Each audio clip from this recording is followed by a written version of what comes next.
Twisha Sharma case में एक चौंकाने वाली चीज सामने आई है जिसको अगर आप सुनेंगे तो दूध का दूध और पानी का पानी हो जाएगा। जो ये लोग ये सोच रहे थे क्या ये आत्महत्या है, मर्डर है, वो मिस्ट्री है जो अब सोल्व होती हुई नजर आ रही है। और जो सबूत सामने आ रहे हैं उससे पुलिस, जो वहां के डॉक्टर थे, उन सब की भूमिका पर बहुत बड़ा प्रश्न चिन्ह लग गया है। जो ट्विशा का पति था वो इतने दिनों से भागा हुआ है, अब लगता है कि उसको भी पकड़कर कहीं ना कहीं से पुलिस को सामने लाना ही पड़ेगा। उसकी माताजी ऑलरेडी एंटीसिपेटरी बेल पे है, लेकिन उसके पति की एंटीसिपेटरी बेल जो है वो रद्द कर दी गई थी। क्या है पूरा मामला मैं आपको बताऊंगा क्रमबद्ध तरीके से, एग्जैक्टली ये क्यों हुआ था, शुरुआत कहां से हुई थी इसकी। प्लीज इस वीडियो को सब लोगों तक जरूर पहुंचाना, शेयर करना और कमेंट सेक्शन में अपने विचार रखना। आपको क्या लगता है, क्या ये आत्महत्या है या उसको मारा गया है? तो स्टार्ट करते हैं। ट्विशा शर्मा जो 33 साल की थी, आप लोगों को पता है कि पुणे से थी वो। मिस, कई जगह पे उसे मिस पुणे भी बताया गया, कई जगह पे सिर्फ कंटेस्टेंट भी बताया गया। उसकी शादी होने से पहले आपको मैं सबसे पहले एक बात बता दूं, ठीक 1 साल पहले दोनों की ही फैमिली यानी कि ट्विशा शर्मा और समर्थ सिंह जो उसका पति था, वो 12 मई 2025 को पहली बार मीटिंग हुई थी उनकी, और 12 मई 2026 को उसकी मौत होगी। कोइंसिडेंस हो सकता है, चलो इसको मान लेते हैं हम कि उस दिन मिले थे और उसी दिन उसकी मौत हो गई। लेकिन कई चीजें, ऑडियो रिकॉर्डिंग, वीडियोस, सीसीटीवी चीजें सामने आ रही है जिससे गुत्थी और उलझती नजर आ रही है।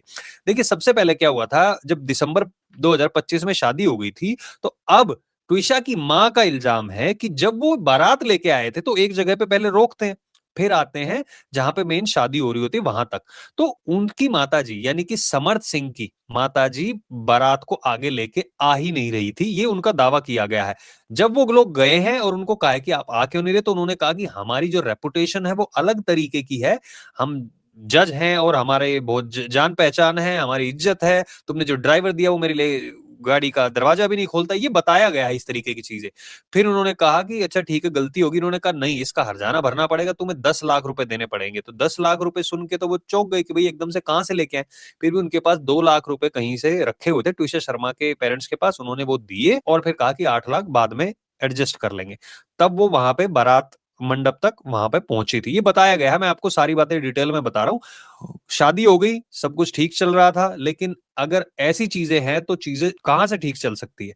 तो सबसे पहला क्या हुआ, इमोशनल अत्याचार शुरू हुआ। अब उन एक रिकॉर्डिंग सामने आई है, ऑडियो रिकॉर्डिंग, उसमें ट्विशा शर्मा के भाई जो कि सेना में मेजर हैं, उन्होंने एक रिकॉर्डिंग शेयर की है और उसमें ऐसा बताया जा रहा है, आई डोंट नो कि उसकी सत्यता क्या है, लेकिन उस रिकॉर्डिंग में ये बातें हो रही हैं कि उसकी माँ कह रही है कि भाई इसके किन किन लोगों के साथ चक्कर थे शादी से पहले, कौन थे, ऐसा ना हो कि वो यहाँ पे आके खड़े हो जाए। तो तब लड़का कहता है कि आप इस तरीके से इमोशनली टॉर्चर कर रही हो हमारी बहन को कि भाई और मैं भी यही मानता हूं कि अगर आपको ये सब चीजें लग रही थी, आपने शादी से पहले पूछनी चाहिए थी कि भाई कोई चक्कर है, था, नहीं है, आगे तो नहीं होगा, वो सारी चीजें पूछो, उसके बाद आपको शादी करनी चाहिए थी। आपने शादी क्यों की? शादी होने के बाद वो घर आ गई है और अब ये सवाल पूछे जा रहे हैं। कई लोग इस पे क्वेश्चन उठाएंगे कि वो प्रेग्नेंट थी और ये बोला जा रहा था उसकी सास के द्वारा कि भाई ये बच्चा भी लग रहा है कि वो किसी और का होगा, ये इल्जाम लगाए जा रहे हैं, मैं वही बता रहा हूं आपको।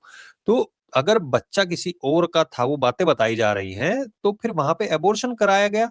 जो ट्विशा की माँ थी उन्होंने कहा कि ससुराल वालों ने जबरदस्ती एबॉर्शन कराया। अगर ऐसी बात थी तो भाई सीधी सी बात है, एक मामला और बनता है। अगर ये बात थी तो भाई तुम्हारे लड़के के साथ वो 1 साल से भी ज्यादा से मिल रही थी, और मिल रही थी तो किसी और के साथ भी मिल रही थी, ये आरोप लगा रहे हो आप लोग, तो या तो उसका प्रूफ दो। अगर आपके पास प्रूफ नहीं है कि ये चीजें, तो फिर इसका मतलब आपके ऊपर केस बनना चाहिए इस हिसाब से। तो मैं आपको बता दूं पहले ही, जो समर सिंह है ट्विशा का हस्बैंड, उसकी माताजी रिटायर्ड डिस्ट्रिक्ट जज है, उनकी बहुत जान पहचान है और इस जान पहचान के बारे में भी आगे मैं आपको बताऊंगा। तो क्या होता है कि वो रिकॉर्डिंग सामने है, उसमें बताया गया कि भाई ये इस तरीके के आरोप लगाए जा रहे थे, लेकिन उनके जो घर वाले हैं उन्होंने ये इस बात से मना कर रहे हैं। लेकिन क्या हुआ, 12 मई 2026 को 7:30 बजे सीसीटीवी फुटेज के अनुसार ट्विशा जाती हुई ऊपर नजर आती है। मैं आपको इंपॉर्टेंट पॉइंट बताऊंगा जो अभी निकल के सामने आया। ट्विशा ऊपर जाती हुई नजर आती है, उसके बाद 8:30 बजे दिखाया जाता है, 1 घंटे बाद 3 लोग लेके आ रहे हैं उसको, सीढ़ियों से लेके जा रहे हैं और फिर उसके बाद हॉस्पिटल लेके गए हैं, ये दिखाया गया है। अब इंपॉर्टेंट बात क्या आती है, अब कोर्ट में सुनवाई थी, दोनों साइड के ही परिवार वाले वहां पे पहुंचे हुए थे। क्या क्या उसमें चीजें जो है गलत और अलग लिखी हुई हैं, देखो एक ही एफआईआर में सबसे पहले 12 मई को ये कांड हुआ, 15 मई तक कोई एफआईआर नहीं की गई थी, ठीक है। दूसरी चीज, जब वो उसकी उम्र है 33 ईयर्स, एक जगह पे उसको 39 ईयर्स बताया गया है, एक जगह पे 31 ईयर्स बताया गया है और एक जगह पे 33। ये एफआईआर में अलग अलग जगह पे अलग अलग तरीके के एज लिखी गई है। देखो, मेरा जहां तक मानना है या मैंने सुना है, अगर एफआईआर में ही गलत चीजें लिखी गई हैं तो आगे चल के केस में प्रॉब्लम हो सकती है। तो क्या कोई कानून का जानकार था जिसने जानबूझ के ऐसे बोला हो कि भाई ऐसे ऐसे लिख दो, या फिर पुलिस वालों की गलती हो सकती है, या फिर हो सकता है ये बात भी सच है नहीं है, ये भी सामने आएगा। अब कोर्ट में जो बातें की गई हैं, अब बताया गया है कि जो पोस्टमार्टम में गले पे निशान थे और उसने अपने आप को खत्म किया, बात बताई गई है। तो जो बेल्ट थी, वो बेल्ट तक पोस्टमार्टम में प्रोवाइड नहीं की गई थी। अब कमिश्नर का कहना है कि हाँ, वो बाद में पहुंचाई गई थी, लेकिन उससे पोस्टमार्टम में कोई फर्क नहीं पड़ा है। चलो ठीक है, ये बात मान लेते हैं। लेकिन जो ट्विशा की सास थी, उसकी सास की बहन उसी हॉस्पिटल में काम करती है और जब पोस्टमार्टम हो रहा था वो वहीं पर मौजूद थी। ये आरोप वकील का लगाया गया है। अब मैं दोनों साइड की बात बताऊंगा आपको, एक साइड नहीं। भाई अगर वो वहां पे थी, पहली बात तो वो थी किस लिए? अगर उस दिन उसकी जॉब थी, चलो ठीक है, हो सकता है उसके दिन उसकी जॉब होगी तो जो भी बात है, या फिर परिवार को सांत्वना देने के लिए आए हो या किसी भी तरीके से। लेकिन अगर वो जहाँ पे पोस्टमार्टम हो रहा था वहां पे थी या फिर उन लोगों से मिलके बात कर रही थी, तो फिर सस्पिशन यहाँ पे क्रिएट होता है कि भाई वो कर क्या रही थी। अब वो बेल्ट की जो सबसे इंपॉर्टेंट बात है, उसकी वजह से अभी तक ट्विशा के परिवार ने ली नहीं है बॉडी। 12 तारीख से लेके आज 21 तारीख हो गई है, उन्होंने मना कर दिया, हम नहीं लेंगे जब तक दूसरी पोस्टमार्टम नहीं होती है। अब बताया गया, जब परिवार ने ये कहा तो पुलिस वालों ने कहा कि ठीक है जी, आप दूसरी करवा लो। उन्होंने कहा हम दिल्ली करवाएंगे। उन्होंने कहा ठीक है, दिल्ली करवा लो। फिर उसके बाद बताया जाता है कि उनके पास फोन आया ट्विशा के पेरेंट्स के पास, नहीं जी हमारे उसमें नहीं आता है, ये हमारे अधिकार क्षेत्र में, तो हम इसकी इजाजत नहीं दे सकते, आपको देखना पड़ेगा। चीजें चेंज हो रही हैं। अब इसमें सबसे इंपॉर्टेंट बात और क्या थी, पोस्टमार्टम में चोट के निशान बताए गए हैं। अब अगर ये कहेंगे कि नहीं भैया उसमें तो सीसीटीवी फुटेज में, अब सीसीटीवी फुटेज में भी क्या इंपॉर्टेंट बात है, एफआईआर में लिखा गया है कि 10:30 बजे रात को उसकी, मतलब एफआईआर में लिखा गया कि ट्विशा की मौत हुई थी। 7:30 बजे वो ऊपर गई है, 8:30 बजे उसको लेके आए हैं। तो क्या फिर सीसीटीवी फुटेज के साथ छेड़छाड़ की गई थी? क्योंकि कई बार क्या होता है ना, अगर टाइमिंग का फर्क होता है तो उसमें होता है एएम का पीएम हो जाता है, लेकिन 3 घंटे आगे पीछे कैसे हो सकता है?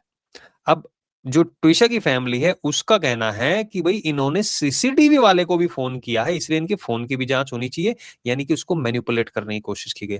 अगर ये बात सच साबित होती है तो मुझे नहीं लगता कि कहीं पे भी आत्महत्या का मामला निकलने वाला। अगर ये बात सच होती है तो क्यों?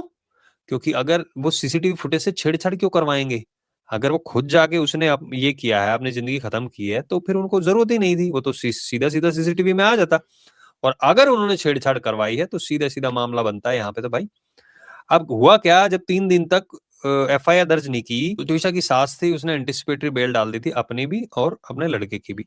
7 साल तक इंडिया में मैंने जो आम तौर पे देखा है, आई डोंट नो एग्जैक्टली कानून का, लेकिन 7 साल के अंदर अगर बहू मर जाती है तो घर वालों को बेल मिलनी लगभग नामुमकिन होती है। लेकिन एफआईआर दर्ज करने से पहले ही बताया जाता है कि उन्होंने एंटीसिपेटरी बेल डाल दी थी और उसको मिल गई थी, लेकिन लड़के को नहीं मिली थी। जैसे लड़के को पता चला वो गायब है, 10,000 रुपए का उसके ऊपर इनाम भी रखा गया।